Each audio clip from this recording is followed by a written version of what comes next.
South ఇండియాలోనే biggest sorry store మన Varahi silks మన విజయవాడ ఎంజీ రోడ్ లో డిసెంబర్ 4వ తారీఖున ఘన ప్రారంభం. నమస్తే అమ్మా. నమస్తే అమ్మా. అమ్మ, ఆలయాలు దర్శనం అనగానే మనకి కొన్ని నియమ నిబంధనలు పెట్టడం జరిగింది. ఖచ్చితంగా వాటిని పాటించాలి. తప్పనిసరిగానమ్మా. Be a Roman when you are in Rome అని ఒక సామెత ఉంది. మనం ఎక్కడుంటే అక్కడ అక్కడ వాళ్ళ నియమాన్ని పాటించడానికి ఇష్టపడితే వెళ్ళాలి, లేకపోతే వెళ్ళదు. ఎవరు వెళ్ళమన్నారు? ఫోన్లు మాట్లాడేస్తూ ఉంటారు, అటు ఇటు ఆలోచిస్తూ ఉంటారు, ఏది ఒక క్రమంలో చేయాలో అది చేయకుండా ఉంటారు.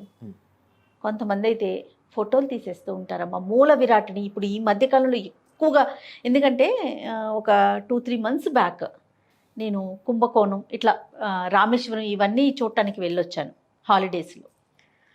చాలా క్లియర్గా చూసి గమనించింది ఏంటి అంటే, వాళ్ళు ఎంతన్నా చెప్పనివ్వండి, ఏమన్నా చెప్పనివ్వండి, ఉండకూడదు అని అక్కడ పెద్ద పెద్ద బోర్డ్స్ పెట్టినా సరే కెమెరాలు దొంగతనంగా తీసుకొచ్చేసి ఫొటోస్ తీసేయటం, లేదా ఫోన్లో తీసేయటం, దేవుణ్ణి తీయటం, అక్కడ లోపల నుంచొని సెల్ఫీలు తీసుకోవటం, ఇలాంటి కార్యక్రమాలు ఎక్కువగా గమనిస్తున్నాము. అంతెందుకమ్మా, తిరుపతిలో ఇంత చెక్ చేస్తే కూడా ఒకసారి మేము వెళ్ళినప్పుడు ఓ కుర్రాడు కంపార్ట్మెంట్లు ఉంటాయి కదా, ఆ కంపార్ట్మెంట్లో ఫోన్ పెట్టుకుని తిరుగుతూ నేను తెచ్చేసాను చూసావా అని చెప్తున్నాడు. అది గొప్ప విషయం. గొప్ప విషయం అయితే తర్వాత ఇంకో తోట పట్టుకున్నారు, అది వేరే మాట అనుకోండి. మరి అక్కడ ఈ చెప్పకుండా గనక ఉండుంటే అది కూడా దాటి వెళ్ళేదేమో కదా. ఇది ఎవరికి వాళ్ళకి స్వీయ నియంత్రణ ఉండొద్దు. ఎంతవరకని చెక్ చేయటం, ఎంతవరకని చూడటం, ఇంకొకరు మాట్లాడటం, పట్టుకుని మనకి ఉండాల్సిన విషయాలు కదమ్మా. ఇలా చేయటం అది ఎంతవరకు కరెక్ట్? మర్యాద అని ఒక పదం ఉందమ్మా.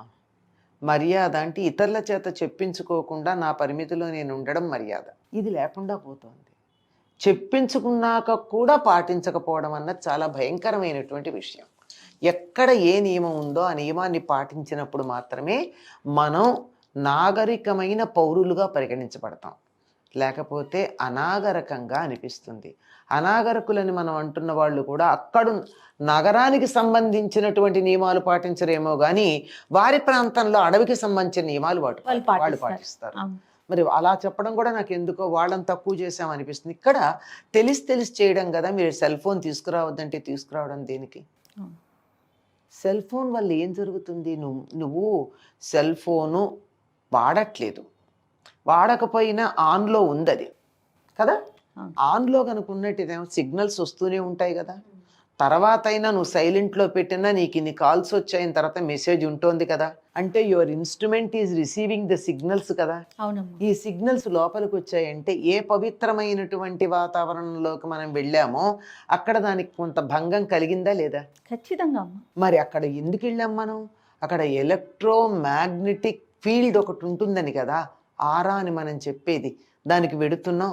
ఆ ఎలక్ట్రోమాగ్నెటిక్ ఫీల్డ్ని మీరు అనుభవించటం కోసం వెడుతూ అక్కడికి వెళ్ళి దాన్ని డిస్టర్బ్ చేస్తున్నారు అంటే మీరు ఎంతటి దుర్మార్గులు, రాక్షసులు అనుకోవాలి. కరెక్ట్ అమ్మా, బాగా చెప్పారు.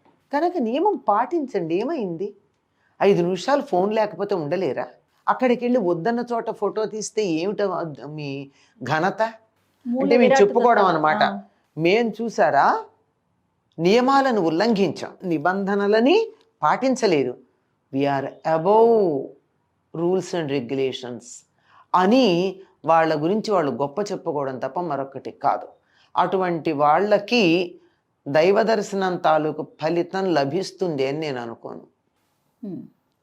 దైవ దర్శనం ఫలం లభించాలంటే ఇటువంటి అహంకారంతో పెడితే దర్శన ఫలం లభిస్తుందా? లభించదు. ఒక నాస్తికుడు, దైవ దూషణ చేసేవాడు వెడితే ఎంత ఫలమో వీళ్ళకు కూడా అంతే. ఏ విధమైన ఉపయోగం లేదు, ఏమీ లాభం లేదు. వాళ్ళ వల్ల పోని వాడికి లేకపోయింది, వాడి వల్ల చుట్టుపక్కల వాళ్ళకు కూడా హాని కలుగుతుంది కదా. అందువల్ల ఏమైంది?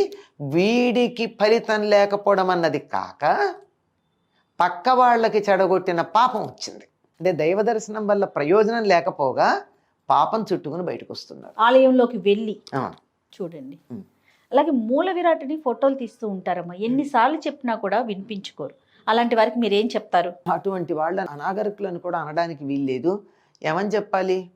ఒక పదం పడ్డానికి కూడా లేదు. వద్దన్న చేసేవాళ్ళని ఏమంటాం? మూర్ఖులు, మొండివాళ్ళు, అజ్ఞానులు, ఇంకా అంతకన్నా పెద్ద పెద్ద పదాలు వాడలేను నేను. కానీ అట్లాంటి వాళ్ళు వద్దన్న పని చేస్తే ఏమిటి వచ్చింది? ఆ ఫోటో వల్ల మీకు ఏమిటి లాభం? ఏం లాభం లేదు కదా. ఆ ఆలయానికి సంబంధించినటువంటి వాళ్ళు ఏదో ఒక్కసారి దానికి ఫోటో తీసి ఆ ఫోటోలకు అనేక నకళ్ళు తీసి మనకి ఇస్తూనే ఉన్నారు కదా.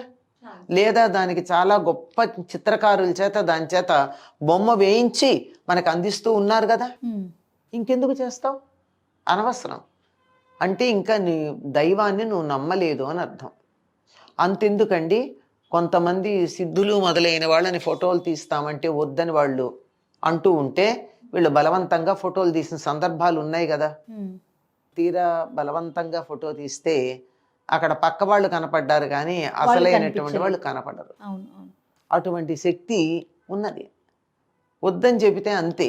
నువ్వు తీస్తే కూడా ఒక రాయి అక్కడ నీకు కనపడుతోంది తప్ప దైవం కాదు. నువ్వు బలవంతంగా తీసిన ఫోటోలో కనపడేది ఒక రాయి తప్ప దైవశక్తి కాదు.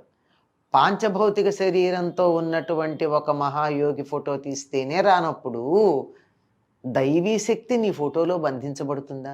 బంధించబడదు కదా. మూర్ఖత్వం కదా. మూర్ఖత్వం కాదు, ఇంకా రాక్షసత్వం అని చెప్పాలి. రాక్షసుల్లో కూడా మంచివాళ్ళు ఉన్నారు, మూర్ఖ రాక్షసులు. దేవాలయానికి వెళ్ళడమే మనకున్న పాపాలు పోతాయి, పుణ్యాలు వస్తాయి, లేదా అనుకున్న కోరికలు తీరతాయి, లేదా తీరాలి. ఎందుకు కదా, మొక్కుకోవడానికి కదా వెడతాం కదా. దృష్టి దాని మీద లేకుండా పక్కదాని మీదకి వెడితే మన దృష్టి కేంద్రీకరించకపోతే ఎలా కుదురుతుంది? అంతెందుకమ్మా, ఇంట్లో చిన్న పిల్లవాడు వాడు మాట్లాడుతూ ఉంటే నా మాట విను, నా మాట విను అంటాడు. పిల్లాడే మన దృష్టి వాడి మీద కేంద్రీకరించాలి అని అనుకున్నప్పుడు దేవుడు అనుకోడా? దృష్టి కేంద్రీకరిస్తేనే మనకి ఏదైనా ఫలితం ఉంటుంది, లేకపోతే ఎట్లా ఉంటుంది? కనుక అలా దృష్టి కేంద్రీకరించాలంటే మనం కొన్ని పనులు చేయకుండా ఉండాలి. ఇవి చెయ్యొద్దు అని గట్టిగా అనుకుంటే బాగుండు. పోనీ ఇది చెయ్యొద్దు అంటే దాని మీద దృష్టి పోతుందంటే ఏం చేయాలో కూడా చూసుకుందాం. ఇప్పుడు మాట్లాడతాం, పక్క వాళ్ళతో మాట్లాడాల్సిన అవసరం ఏముందమ్మా? గుడికి వచ్చాక మాట్లాడుకోవడానికి సమయమే లేదా? 24 గంటల్లో ఒక 5 నిమిషాలు మాట్లాడుకోకుండా ఉండలేరా? పైగా మనవాళ్లే, మనం మాట్లాడేది మనతో వచ్చిన వాళ్ళతో ఇక్కడే మాట్లాడాలా? బయటికి వెళ్ళి మాట్లాడుకోవచ్చు కదా. అంటే నీకు దేవుడి కన్నా నీతో వచ్చిన వ్యక్తి ఎక్కువ అనమాట. సరే వాళ్ళతోనే ఉండు, నాకు సంబంధం లేదంటాడు దేవుడు. మాట్లాడడం, వెనక వాళ్ళని తొయ్యడం, ముందు వాళ్ళని తొయ్యడం, ఏదో మనలాంటి వాళ్ళం కాసేపు దేవుడి మీద ఏ గుడికి వెడతామో ఆ దేవుడి ధ్యానం ఏదో చేస్తూ నామం చూసుకుంటూ ఉంటే వెనక నుంచో ముందు నుంచో మోచేతులతో పొడుస్తూ ఉంటారు. అవును. దానివల్ల వాళ్ళకి వచ్చేది ఏమిటంటే వాళ్ళకి ఎలాగో పుణ్యం రాదు, మనని చెడగొట్టిన పాపం కూడా వస్తుంది. గుడికి వెళ్ళి పాపం సంపాదించుకోవాలా?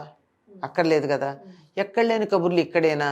వికిలి నవ్వులు నవ్వడం, పక్క వాళ్ళని ఆకర్షించే పనులు చేయడం, దేవాలయాల్లో 10 మంది నన్ను చూస్తున్నారా లేదా, అక్కడైనా నీ హీరోయిజం. దేవుడి దగ్గర హీరో నువ్వు ఎక్కడ ఉండాలి హీరోగా? ఇక్కడ కాదు కదా. కనుక పక్క వాళ్ళని ఇంకోళ్ళు నన్ను చూస్తున్నారా లేదా అని గట్టిగా మాట్లాడడం, ఇలాంటి పనులన్నీ చేయకూడదు అంటారమ్మా. ఇతరులను ఆకర్షించే పని ఏది చేయకూడదు. అమ్మ, మూల విరాట్టుని ఫోటోలు కానీ వీడియోలు కానీ తీయొద్దని ఎందుకు చెప్తారమ్మా? అక్కడున్న శక్తి తగ్గే అవకాశం ఉంది. పూర్వం పెద్దవాళ్ళు కూడా తొందరగా పిల్లలకి ఫోటోలు తీయద్దని చెప్పేవారు. ఫోటోలు తీస్తే వాళ్ళల్లో ఉన్న జీవశక్తి కొంచెం తగ్గుతుంది అని చెప్పి. మూల విరాట్టుకు ఉండేటటువంటి శక్తి దానికి ఉంటుందమ్మా. అక్కడి నుంచి నువ్వు ఫోటో అంటే ఏముంది మామూలుగా అనుకుంటున్నావా? ఫోటో తీసినప్పుడు ఎంత శక్తి అక్కడ ప్రసారం అవుతుంది, వీళ్ళు అక్కడి నుంచి తీసుకొస్తోంది కదా. అందువల్ల అది తీయకూడదు అంటారు. ఇది మన దేవాలయాల గురించి అనుకుంటున్నామా? ప్రపంచంలో ఉన్న ప్రముఖమైనటువంటి అన్ని సంప్రదాయాలకు సంబంధించిన వాళ్ళు ప్రార్థనా మందిరాలు అంటారు. ప్రార్థనా మందిరాలు మొదలైనటువంటి వాటిల్లో కూడా ఆ మూలమైనటువంటి దాన్ని చిత్రలేఖనంలో చిత్రిస్తారే తప్ప ఫోటోలు తీయడానికి అంగీకరించారు, తెలుసు కదా. అవును అవును. అక్కడెక్కడ వీళ్ళకి ధైర్యాలు రావు, మన దేశంలో వచ్చేస్తాయి.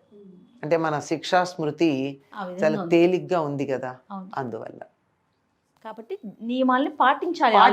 ఎక్కడికెడితే అక్కడ పాటించాలమ్మా. హాస్పిటల్కి వెడితే అక్కడ నియమాలు పాటించట్లేదా? ఐసీయూలోకి వెళ్ళేటప్పుడు ఇంకో చోటకి వెడితే, ఒక మ్యూజియంకి వెళ్తే అక్కడ నియమాలు పాటించట్లేదా? ఎక్కడికి వెడితే అక్కడ నియమాలు పాటించట్లేదు.